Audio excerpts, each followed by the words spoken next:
Good evening, friends. I am Vibhu Swain from Power Tech Consultant. Today, we shall start our webinar number 38. Let me share my screen with you.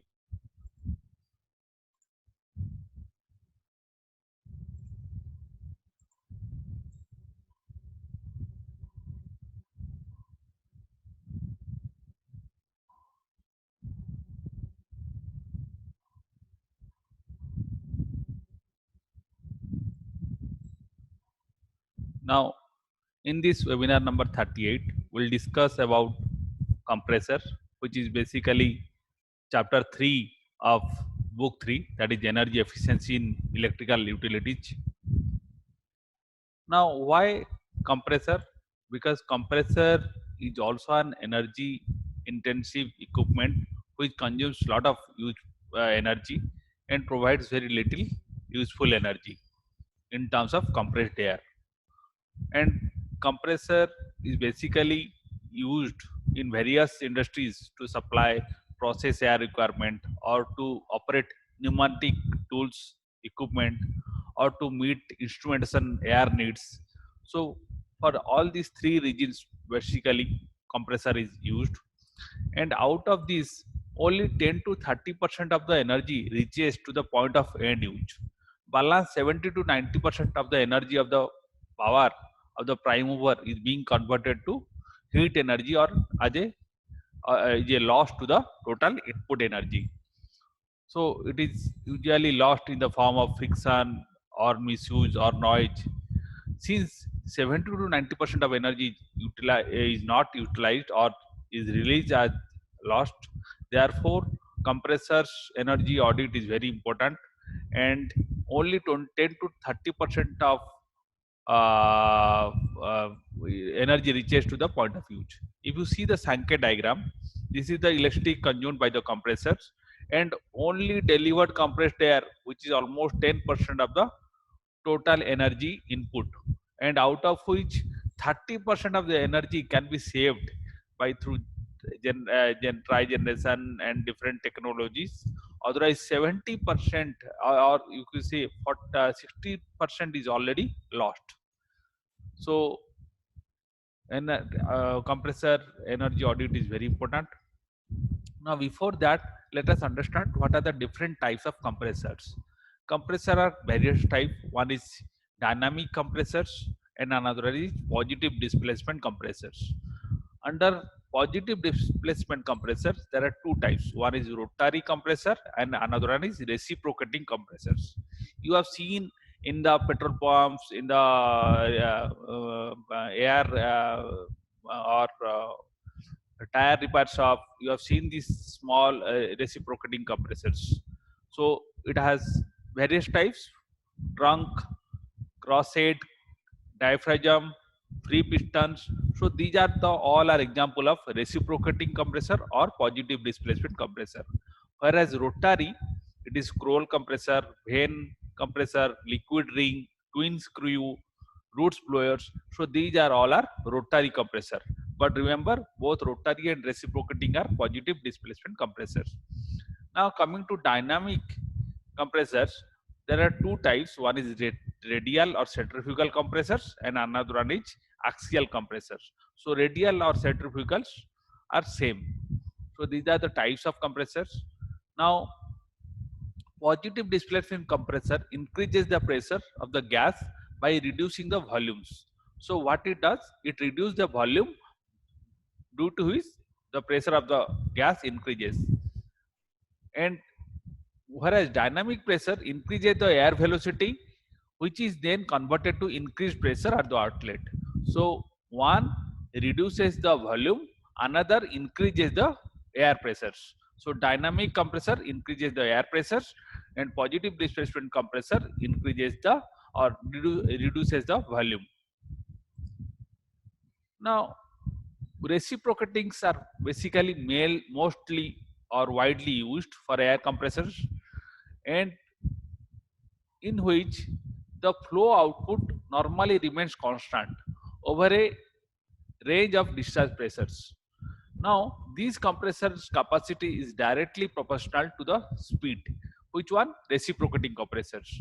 But the problem is that the output is a pulsating one. Therefore, you require a receiver for reciprocating compressor. Since it reciprocates, so the output is pulsating one, and it is almost constant, but the compressor capacity is directly proportional to speed. So this is one example of single stage compressors. So as it comes out, air is in, and as it goes up, the air is at pressure. Air pressurized air is delivered. Now this is a double stage uh, compressors in which another intercooler is there. So this is the air inlet and this is the air outlet at high pressures. So you can see some videos, and it is the working is very simple. Now reciprocating compressors are of many configurations: horizontal, vertical, horizontal balance, opposed and tandem compressors. Now these are the types of reciprocating compressors, and vertical reciprocating compressor are used for 50 to 150 CFM. Horizontal balance compressor are used for the range for the capacity of 200 to 5000 CFM. Multi-stage design or up to 10,000 CFM in single stage designs are also used. So horizontal balance multi-stage, the capacity will be 200 to 5000 CFM. But horizontal balance opposed compressor, but with single stage design you can have 10,000 CFM as well.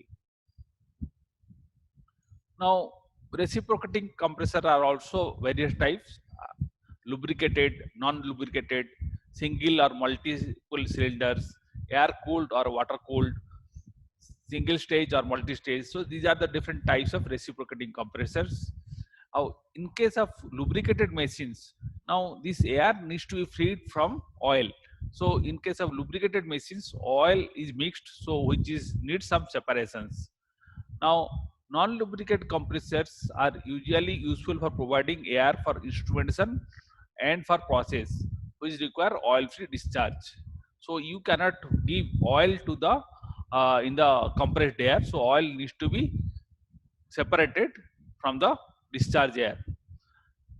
Now, non-lubricated machines have higher specific power consumptions as compared to lubricated types. One disadvantage of non-lubricated machine is that they have higher specific power consumptions.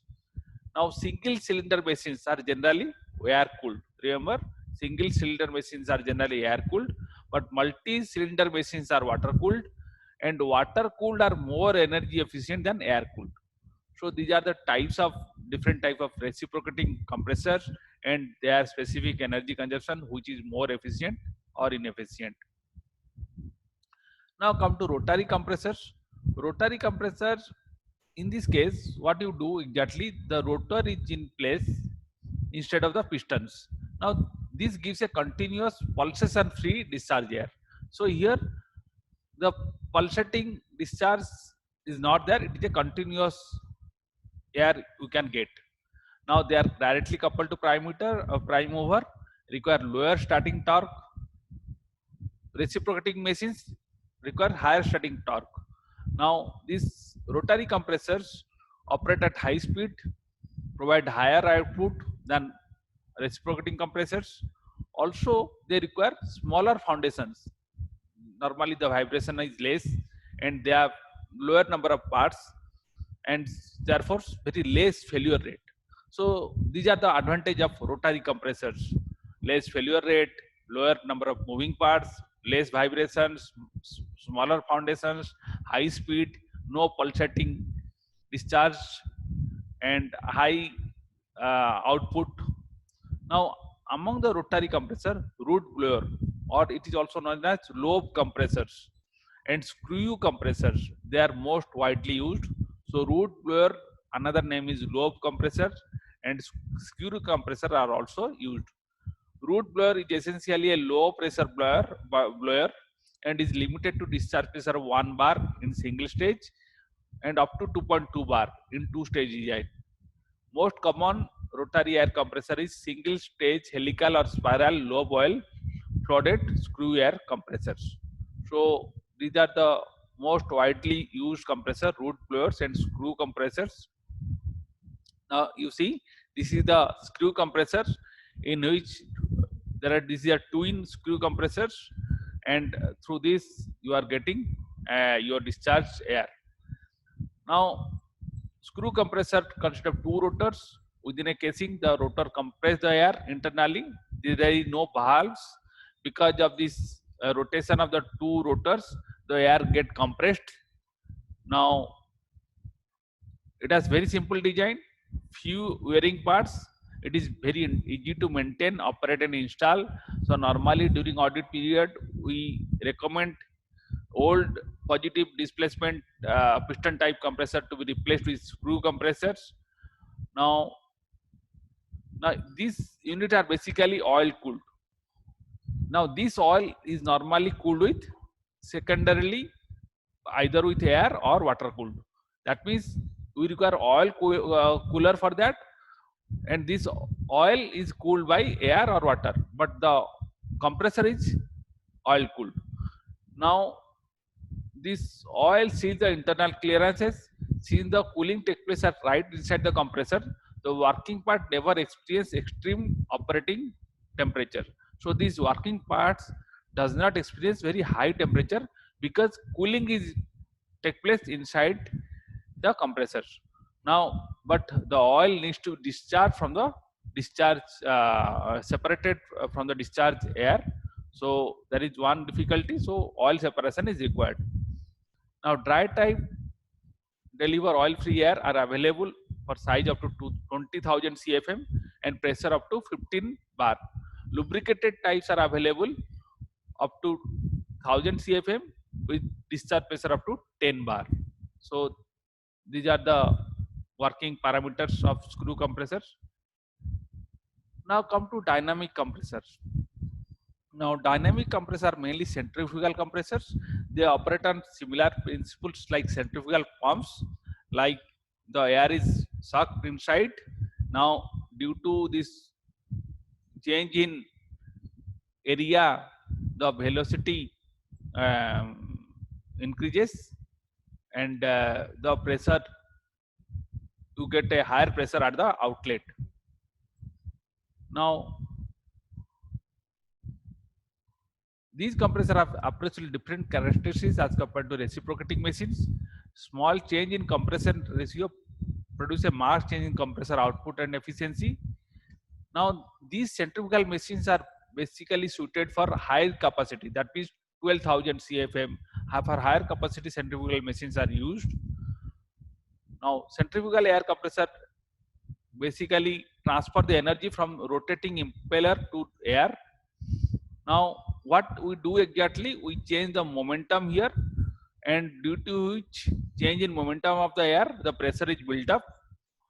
Now we are basically slowing down the air in a stationary diffuser. That means the velocity is slowed down in the stationary diffuser. Now centrifugal air compressor is an air oil free compressor by design. These are normally no oil is used, so no oil separation is required. Now all lubricated running gear is separated from the air by shaft seals and atmospheric vent. Even if there is some gear arrangement is there, but that gear, that oil, that lubrication is separated due to shaft seals. Now this centrifugal compressor is basically continuous type, and they have fewer moving parts, suited for very high volume applications, and oil free air is, you can get oil free air in the discharge. So this is one type of axial compressors, and this is basically a centrifugal compressor. Axial compressor is basically another type of dynamic compressor. Now single stage centrifugal machine can provide the same capacity as a multi-stage reciprocating compressor. Machines with either axial or radial fuel flow amplifiers are available. Axial compressors are suitable for higher compression ratios and are generally more efficient than radial compressors. So this one is basically a radial compressor, and dynamic compressor are two types. One is radial or centrifugal compressor, another one is axial compressors. Now, axial compressor are typically multi-stage machines, while radial machines are single-stage design. So these are the two difference between axial compressor and radial compressors. Now, you see, normally based on the capacity and based on the pressure requirement, we select the compressor. So if it is the capacity is in the range of 30,000 meter cube per hour, that is the air delivery air capacity, and pressure is up to 1 bar, you can go for root blower compressor single stage. For 12 bar, 12,000 meter cube per hour, we can go for reciprocating. For 700 bar, multi-stage air pressures are available. And for screw compressor 13 bar, so reciprocating single or two stage can be replaced with single screw compressor, single stage or two stage. Also you can for wherever you require very high capacity and high pressure, we can go for centrifugal compressors. So centrifugal capacity can be up to 600 to 3 lakh meter cube per hour. So various type of capacity, various type of pressures are available, and these are the type of compressor which can be selected for different applications. Now, if you see comparison of different compressors, now reciprocating, it is very efficient at full load. Now, rotary vane is the efficiency at full load is medium to high. So rotary screw is high, and centrifugal is also high. So if it is operating at full load, then you can use all this. Now, efficiency at part load, it is high due to staging, but rotary vane is poor. So rotary screw is poor. Less than 60% of the full load, rotary screw efficiency is not good. Centrifugal efficiency is also not good. Efficiency at no load. Now, efficiency at no load, in case of reciprocating, it is high, whereas for rotary vane, it is medium. Rotary screw, it is 25 to 40 per 60%. Centrifugal, it is 20 to 30%. So, based on these data, we can all the compressor in the industry does not operate at very constant load. Someone operate at no load, someone operates at part load, someone operate at full load. So based on loading cycle or duty cycle, you can check for replacement of one type of compressor with another type of compressor. That gives a lot of energy savings. So power consumption in various compressor depends upon operating pressure, free air delivery, and efficiency. Now, the variation in power consumption during unloading and part load operations are more significant, depend upon the type of compressor and method of capacity control. In case of reciprocating machine, unload power consumption is in the order of 25% of the full load. But while for screw compressor, as I told you, the unload power consumption is marginally higher compared to reciprocating machines. So what we prefer? We prefer to use screw compressor for constant air requirement. But in case you require very fluctuating load is there, then screw compressor has to install for fluctuating load. It is if screw compressor have to be installed for fluctuating load, it is desirable to have screw compressor with variable speed drives. So if there is a fluctuating load, then you can recommend VFD for screw compressors to optimize on-load power consumption. Otherwise, you need to operate screw compressor at full load, meeting the base load requirement, and reciprocating compressor for fluctuating load requirement to optimize the on-load power consumption. That means if there is a constant air requirement is there, you can go for screw compressors. But if there is a fluctuating air requirement is there or fluctuating load is there, then what we have to do, you have to install a VFD, second option.